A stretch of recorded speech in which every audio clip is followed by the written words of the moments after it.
The IADC's networking opportunities are significant, which include the opportunity to build friendships with other trial lawyers throughout the country and the world. So when you or your client has a problem, no matter how big or small, you can count on your IADC friends.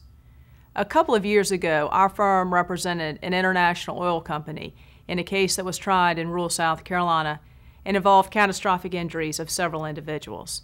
This was the kind of case where the legal principles were so significant that despite the anticipated adverse verdict, the client had no choice but to try the case.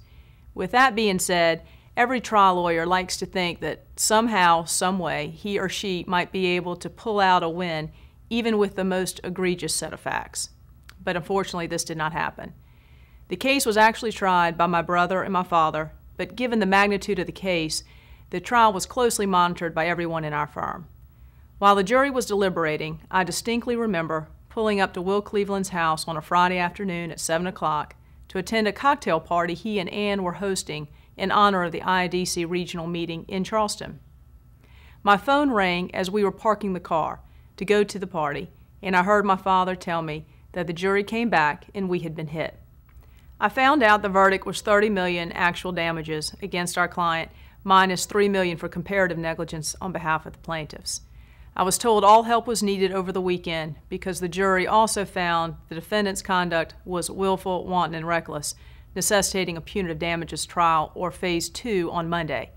So before going in the Cleveland's home, I immediately called a friend and fellow IADC member who recently tried a Phase 2 in South Carolina and coincidentally was scheduled to handle another Phase 2 in a product liability case for an automobile manufacturer that same Monday in district court in Charleston.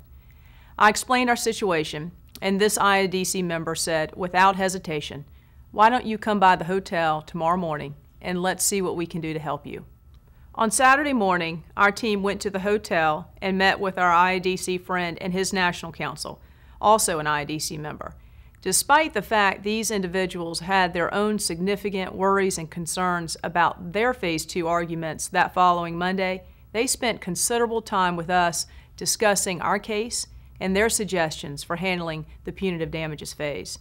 Incredibly, at the end of this meeting, this lawyer, whom I had never met, handed me a copy of his opening statement that he was going to use as an outline on Monday morning and said, "Good luck."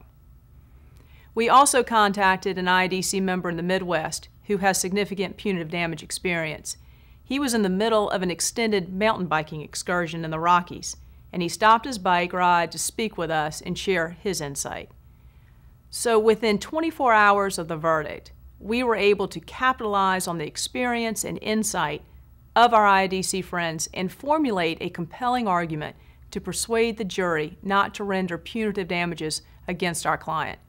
I am thrilled to report that this story has two very happy endings. Not only did our client receive a defense verdict in Phase 2, but so did our friends in district court handling the product liability case.